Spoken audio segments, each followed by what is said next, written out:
Il y a des moments où l'Église traverse des ténèbres, des périodes de silence, de sécheresse, où les âmes cherchent désespérément une lumière.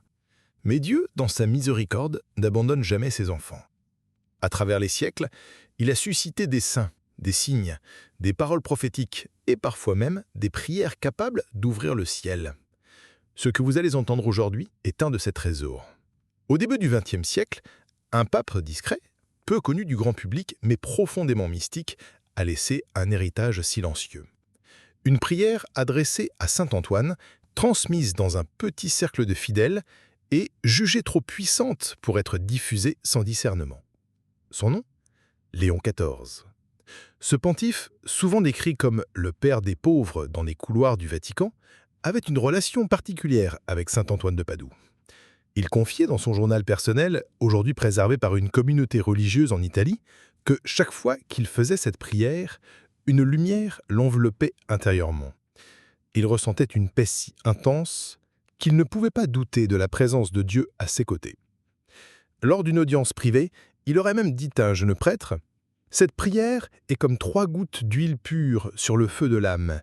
Elle éclaire, elle purifie et elle enflamme. » Mais ce n'est que bien des années plus tard que des théologiens commencèrent à examiner la prière en question, transmise avec prudence par les moines ayant connu Léon XIV. Ce qui frappa le plus, ce n'était pas sa longueur, elle est très courte, moins de 3 minutes, mais sa structure. Une profonde humilité dans l'invocation, une claire reconnaissance du pouvoir d'intercession de saint Antoine, et surtout une demande formulée avec foi mais soumise à la volonté divine. Pourquoi 3 minutes ? Parce que selon le pape, l'âme humaine peut se transformer en 3 minutes si elle est entièrement tournée vers Dieu. Les premiers fidèles, qui l'ont récité avec ferveur, ont commencé à témoigner de changements radicaux. Réconciliation familiale, guérison inattendue, libération spirituelle, intuition soudaine. Mais ce n'était pas de simples hasards. Tous rapportaient une expérience commune, quelque chose d'invisible bougeait en eux ou autour d'eux dans les 72 heures. Alors, pourquoi cette prière a-t-elle été gardée secrète si longtemps ? Parce qu'elle exige une disposition du cœur rare aujourd'hui, l'abandon.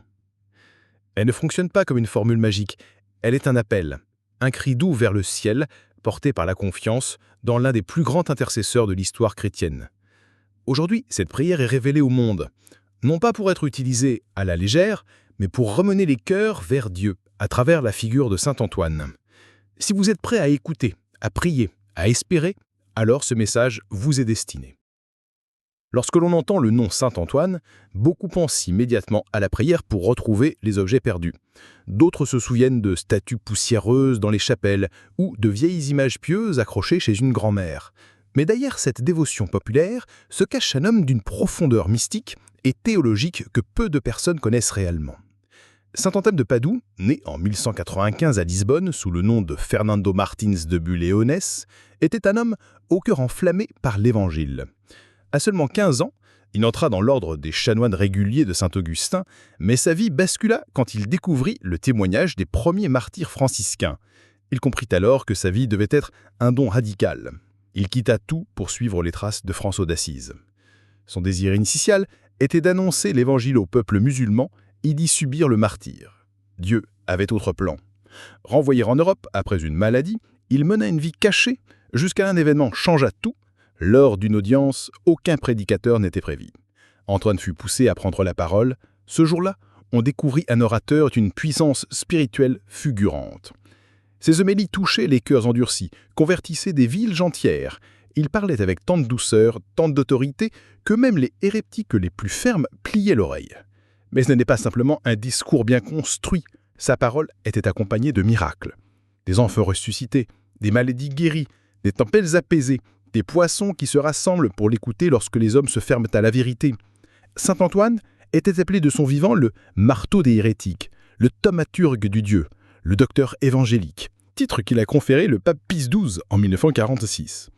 Mais ce qui touchait le plus les foules, c'était son humilité. Il ne cherchait jamais la gloire, il fuyait les honneurs, il pleurait souvent pendant ses prières. Son seul désir, voir Jésus aimé, connu, adoré. Et c'est pour cela que Dieu l'a exalté. À sa mort, en 1331, à seulement 36 ans, des milliers de fidèles vinrent à ses funérailles. Il fut canonisé moins d'1 an plus tard, un des procès les plus rapides de l'histoire de l'Église. Et pourquoi a-t-il été choisi par le pape Léon XIV pour cette prière si spéciale? Parce que la proximité avec le Christ était telle qu'il est devenu, à travers les siècles, l'un des saints les plus invoqués de l'histoire chrétienne. Il n'est pas simplement le saint des objets perdus, il est celui qui retrouve les âmes perdues, qui restaure la paix, qui rappelle Dieu dans les cœurs troublés. Quand vous invoquez saint Antoine avec foi, vous invoquez un homme qui a vu l'enfant Jésus dans ses bras, un homme qui a guéri les cœurs, un homme qui marche encore aujourd'hui auprès de ceux qui souffrent. Sa puissance d'intercession est immense, mais elle ne se manifeste pleinement que dans les cœurs d'humiles. Connaître qui est Antoine, c'est déjà préparer son cœur à la prière que vous apprendrez plus loin, car on ne peut invoquer un ami que l'on ne connaît pas, et maintenant que vous connaissez son cœur, vous comprendrez mieux pourquoi cette prière de 3 minutes, bien que courte, peut ouvrir les portes du ciel. Beaucoup de ceux qui entendent parler de cette prière posent immédiatement une question. Pourquoi 72 heures? Pourquoi 3 jours? Est-ce une superstition à symbole vide, une stratégie pour créer de l'attente? Non. En réalité, ce délai porte une signification biblique et spirituelle profonde que le pape Léon XIV connaissait et méditait avec grand respect. Dans la Sainte Écriture, le chiffre 3 revient sans cesse lorsqu'il est question de transformation, de passage, de résurrection. Ce n'est pas un hasard si le Christ lui-même est resté 3 jours dans le tombeau avant de ressusciter. Ce n'est pas non plus un hasard si Jonas passa 3 jours dans le ventre du grand poisson, symbole de l'obscurité avant la mission. Ni que saint Paul, après sa chute sur le chemin de Damas, resta 3 jours sans voir, ni manger, ni boire, avant de recevoir l'illumination. Le chiffre 72, en lui, a également un poids mystique. Dans l'Évangile selon saint Luc 10.1, Jésus envoie 72 disciples, 2 par 2, pour annoncer la paix, guérir les malades et proclamer que le royaume de Dieu est proche. Ces 72 hommes sont les premiers missionnaires de l'histoire chrétienne, porteurs d'une grâce directe du Maître. Ainsi, 72 heures symbolisent à la fois l'attente sacrée et l'annonce du salut.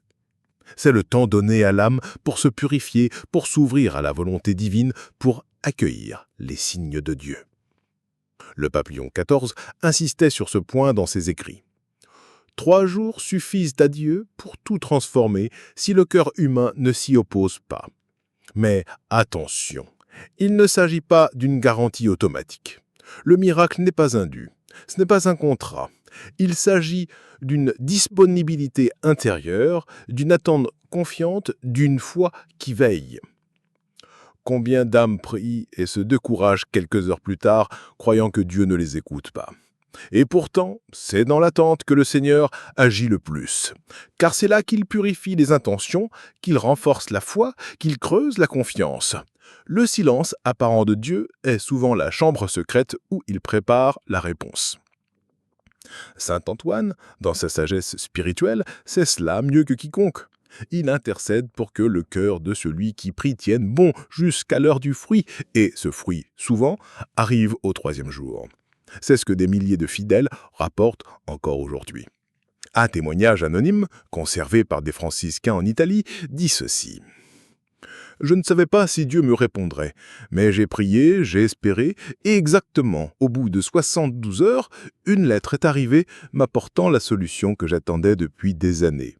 Ce n'était pas la lettre qui m'a le plus touché, c'était la précision. C'était comme si le ciel me disait « Tu vois, je ne t'ai jamais oublié ». Cette précision temporelle n'est pas mathématique, ce n'est pas un chronomètre céleste, c'est un clin d'œil de la providence, une pédagogie divine qui nous apprend à attendre comme Marie attendait au pied de la croix, comme les disciples attendaient dans la chambre haute. Alors, si vous avez déjà prié cette prière, ou si vous vous apprêtez à la faire, sachez que les 72 heures ne sont pas une promesse de miracle instantané, ce sont une invitation. Une école d'espérance, une porte ouverte sur un temps sacré où le ciel peut descendre si le cœur est prêt à l'accueillir. Nombreux sont ceux qui s'approchent de la prière avec impatience. Ils veulent des résultats rapides, des solutions visibles, des réponses immédiates. Pourtant, toute l'histoire de la foi chrétienne montre le contraire. Dieu répond toujours, mais pas toujours comme nous l'attendons. Et surtout, il écoute, un cœur disposé, pas une bouche pressée. C'est pourquoi le pape Léon XIV insistait. La prière à saint Antoine, si elle est récitée mécaniquement, ne porte aucun fruit. Mais si elle jaillit d'un cœur humilié et sincère, elle attire des grâces inimaginables.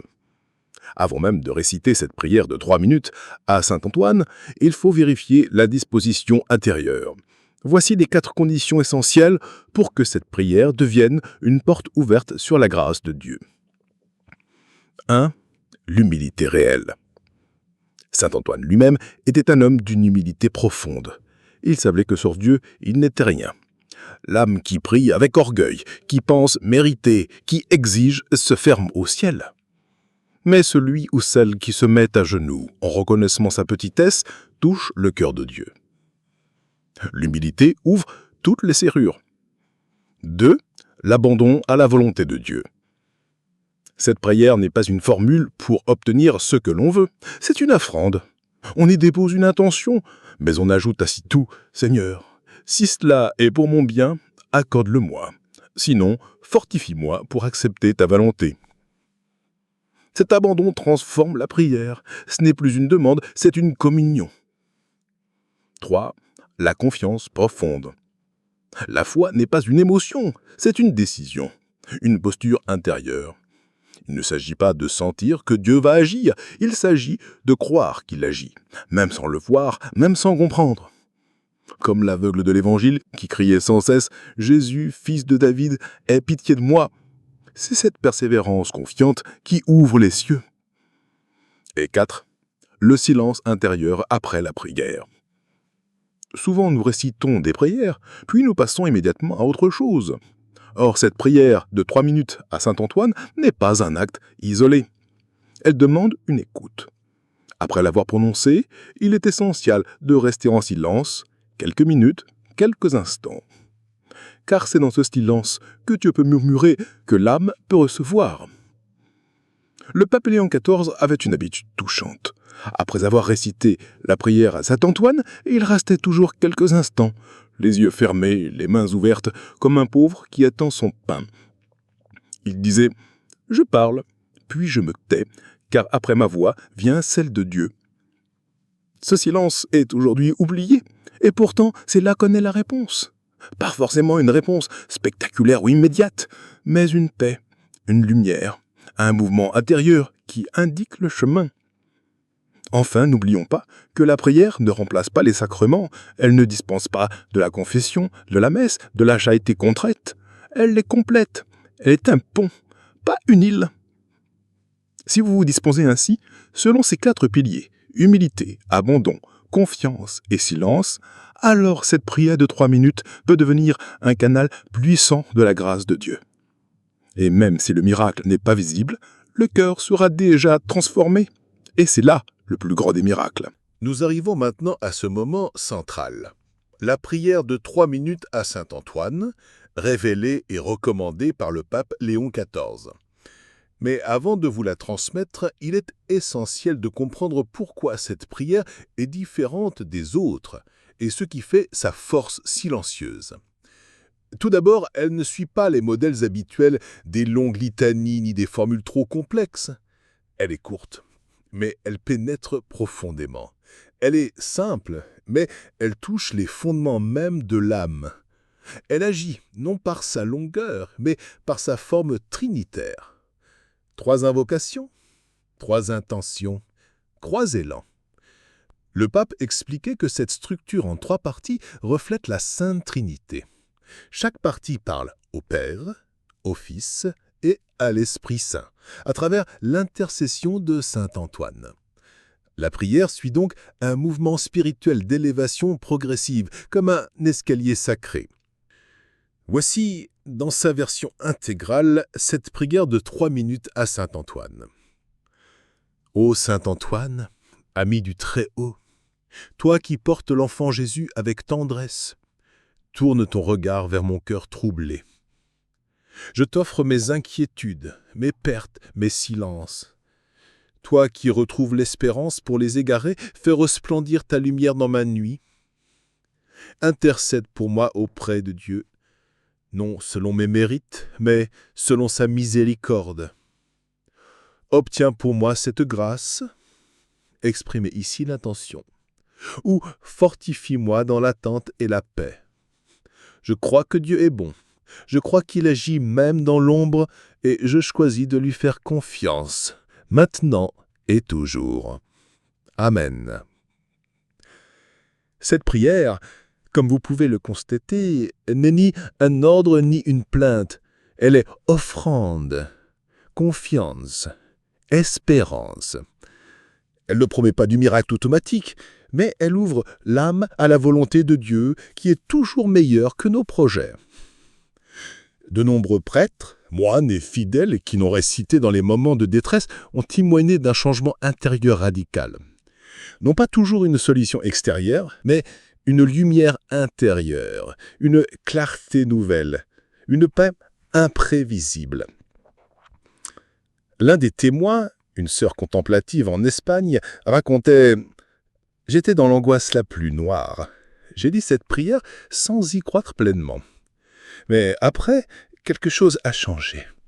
Je ne savais pas ce qui allait arriver, mais je savais que Dieu était là, et cela m'a suffi. 3 jours plus tard, la situation s'était résolue sans effort humain. » Le pape Léon XIV disait aussi « Cette prière n'est pas une clé pour forcer la porte de Dieu, c'est une main tendue pour s'abandonner à lui. » C'est pourquoi, si vous choisissez de la réciter, faites-le en silence, en lenteur, avec le cœur nu, sans attente magique, mais avec une foi paisible, car ce n'est pas le bruit qui touche le ciel, c'est la sincérité de l'âme. Dans les prochains chapitres, nous verrons comment reconnaître les signes des réponses et aussi comment persévérer si la réponse ne vient pas comme on l'espérait. Prier n'est pas un acte banal. Ce n'est pas une simple répétition de mots. C'est une rencontre. Et toute rencontre véritable exige un cadre, une disposition, un moment. C'est pourquoi le pape Léon XIV insistait tant. La puissance de la prière dépend autant du cœur que de l'heure. Alors, qu'ont récité cette prière de 3 minutes à Saint-Antoine ? La réponse, bien qu'elle puisse sembler libre, s'enracine dans une tradition spirituelle millénaire. Il existe des heures où l'âme est plus réceptive et où le ciel se penche avec plus de tendresse. Voici, dans les 3 moments les plus puissants, pour réciter cette prière, telle qu'est transmise par les fils spirituels du pape Léon XIV. À l'aube, entre 5h et 7h du matin, le monde dort encore, le silence est plus pur, l'âme n'a pas encore été agitée par les soucis de la journée, c'est le moment de la fraîcheur intérieure, de la lumière qui naît. Dans la Bible, beaucoup de révélations ont lieu à l'aube du jour. Marie-Madeleine découvre le tombeau vide au lever du jour. Jean 20, 1. Les prophètes priaient au matin, car Dieu y parlait avec clarté. Prier à cette heure-là, c'est dire à Dieu « Tu es le premier dans ma journée. Avant tout, je viens à toi. » À midi, entre 11h30 et 13h, c'est une heure méconnue spirituellement. Pourtant, c'est l'heure de la croix. Jésus fut crucifié à midi. Et c'est aussi à cette heure que l'obscurité couvrait la terre jusqu'à 15h. Marc 15:3. C'est un moment fort, un moment de passage, de lutte intérieure. Prier à cette heure-là, c'est unir sa demande au sacrifice de Christ. C'est laisser sa souffrance rencontrer celle de Jésus. C'est aussi généralement à midi que l'âme est éprouvée par les pressions, les tentations, les fatigues. Offrir 3 minutes à Dieu à ce moment-là, c'est sanctifier sa journée. Avant de dormir, entre 22h et 23h, à cette heure-là, le cœur s'apaise. Les masques tombent. L'âme peut enfin se tourner vers l'essentiel. C'est à ce moment-là que les angoisses surgissent chez certains, mais c'est aussi là que Dieu veut parler. Prier à cette heure-là, c'est remettre sa journée dans les mains de Dieu avec confiance. C'est dire « Seigneur, même dans le sommeil, je t'appartiens. »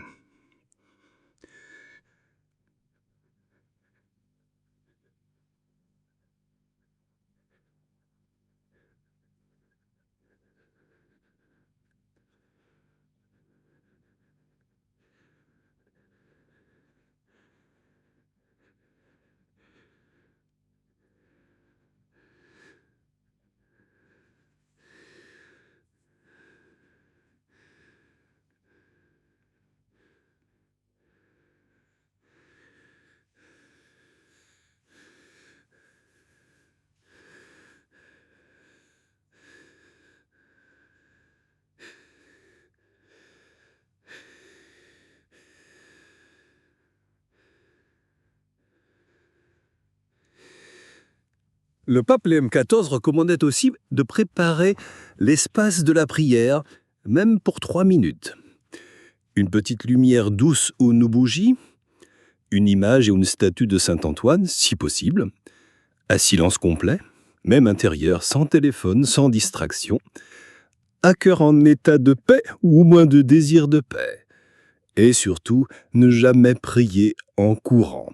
Même si la prière ne dure que 3 minutes, elle mérite toute votre attention. C'est un acte d'amour, pas une tâche à accomplir. Comme le disait sainte Thérèse d'Avila, une minute de prière vaut plus que 1000 paroles inutiles. Rappelez-vous que cette prière peut être récitée une seule fois ou chaque jour pendant 3 jours. Le plus important n'est pas la répétition, mais la qualité de la confiance. Chaque mot doit être prononcé comme si c'était la première fois, et chaque silence va être fait comme un chant. Dans le prochain chapitre, nous verrons comment reconnaître les signes de réponse et aussi comment persévérer si la réponse ne vient pas comme on l'espérait.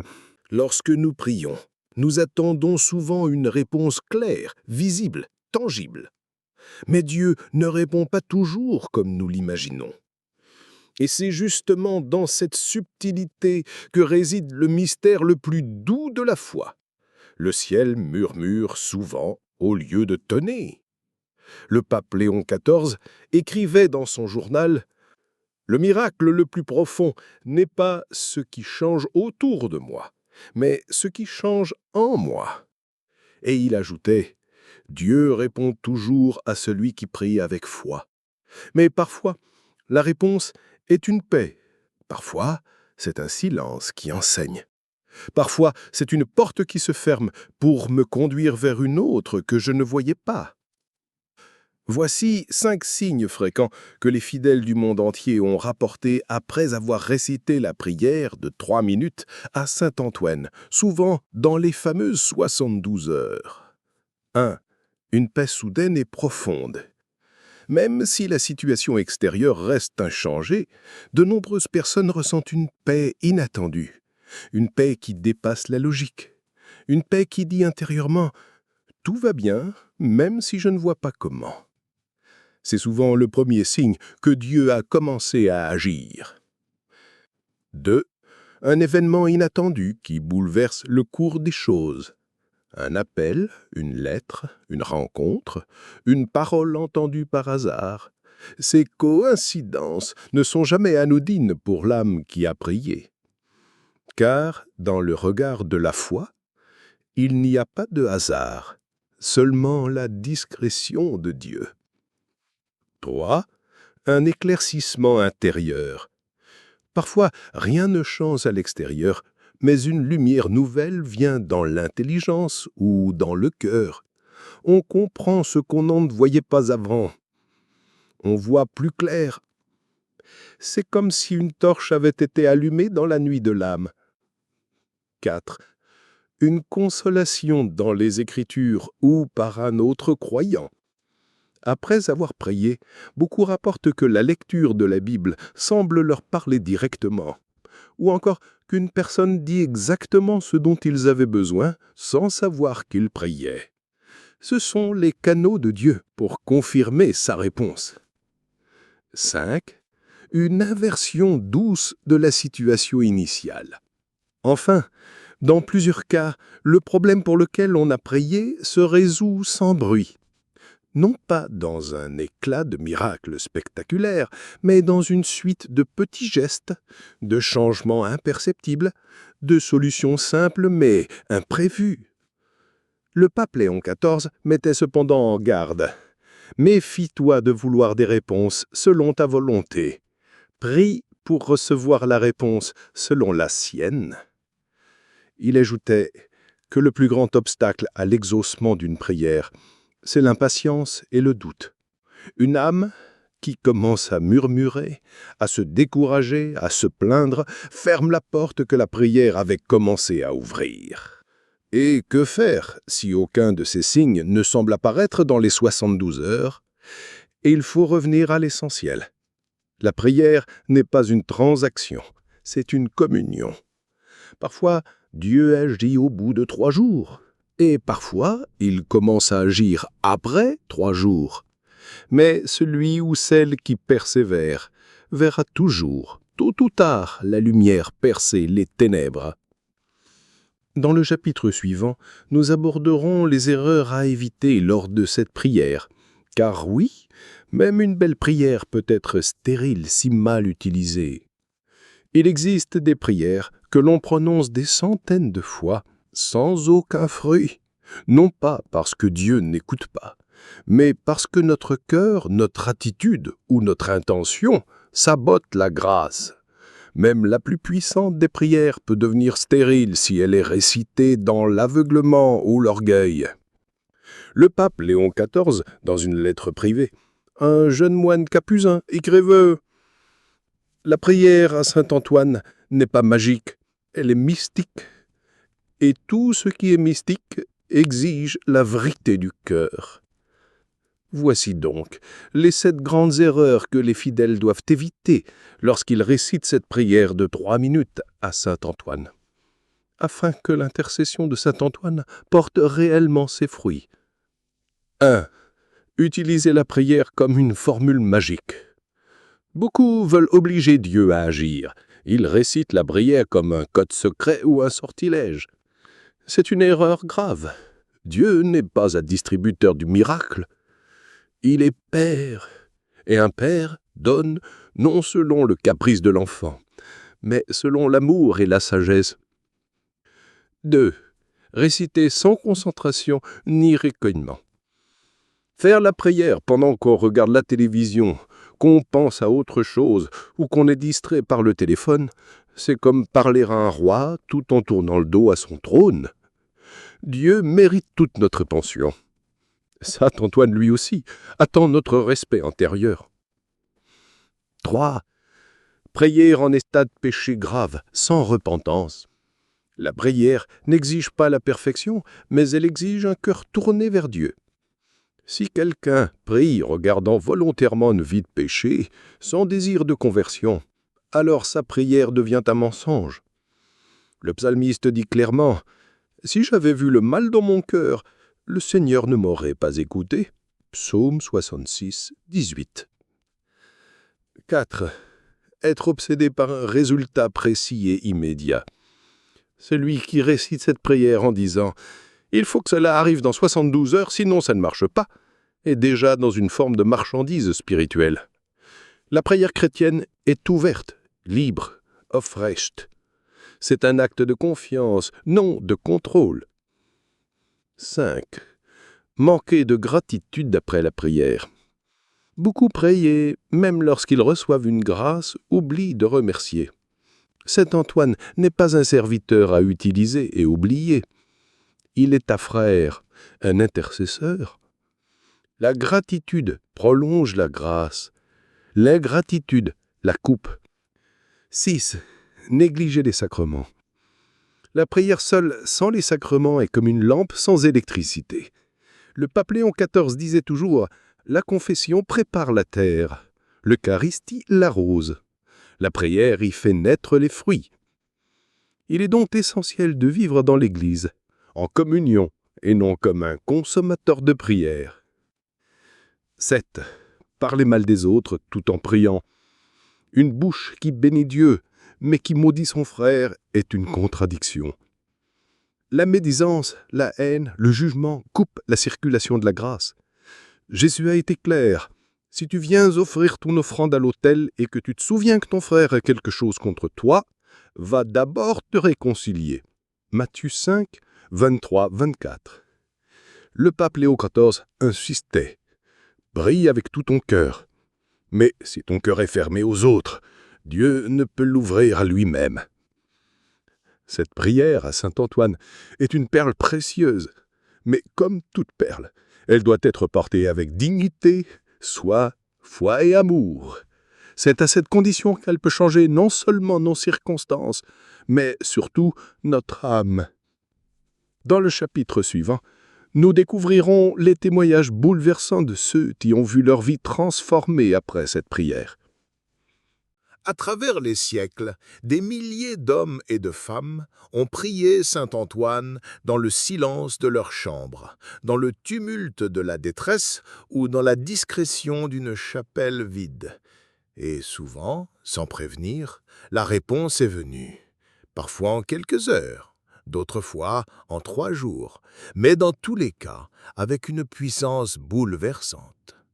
Le pape Léon XIII avait fait compiler, dans un document privé conservé au Vatican, plus de 300 témoignages de personnes exaucées grâce à cette prière.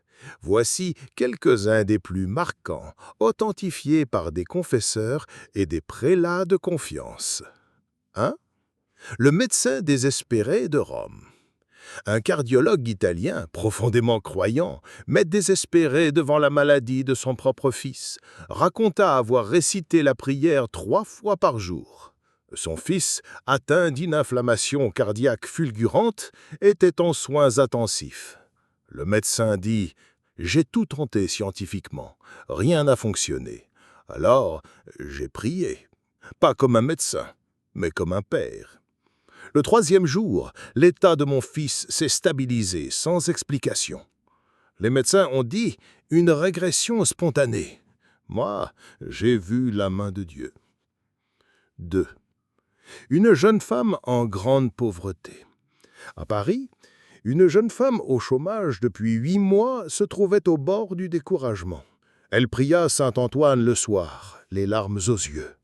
Elle dit « Je n'ai pas prié pour devenir riche. J'ai seulement demandé « Seigneur, ouvre-moi une porte ».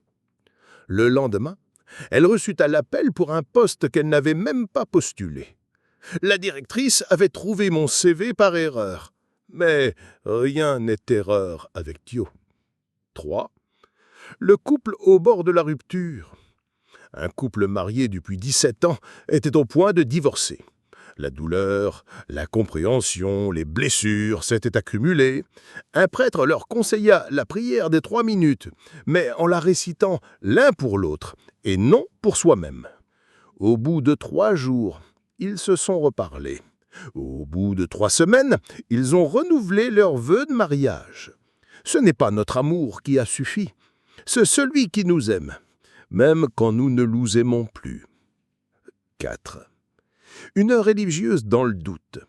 Une sœur carmélite, en crise de vocation, ne savait plus si elle devait continuer sa vie cloîtrée.